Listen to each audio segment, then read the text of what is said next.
Aqui nos bracinhos oscilantes, ó. Uma manha aqui pra não...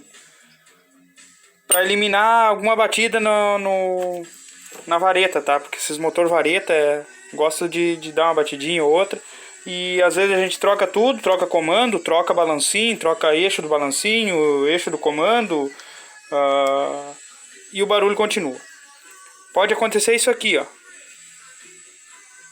Eu gosto de tirar um pouquinho aqui no balancinho, ó, desse lado aqui, ó. Onde pega no comando lá, tá? Ó. O braço oscilante vai aqui, ó. Tá? Eu tiro um pouquinho aqui do lado, ó, para ele não roçar no comando, na árvore do comando lá, tá? Não sei se vai focar, essa aqui já deu, tava dando uma roçadinha. Deixa eu ver se vai focar aqui, acho que não vai focar. Lá, ó, dá pra ver que tem uma marcaçãozinha lá, ó, na árvore do comando. Aqui eu tenho uma outra árvore do comando de uma CG quadrada, ó. Ó, ali as marcas que faz, ó. O braço oscilante, ó. Pega aqui, ó, na beirada, tá? Aí dá pra tirar um pouquinho, ó. Tira um pouquinho do ladinho aqui do braço oscilante, tá? Pra ele não roçar na árvore do comando lá, tá? Isso aqui acontece porque aqui no pino aqui, ó, vai uma mola, tá? Vai uma mola e vai empurrando, tá? Tipo, a ti tirando a folga. Aí o comando vai gastando a carcaça aqui, ó, e vai empurrando pra lá, ó, tá? Daí aquela mola vai empurrando.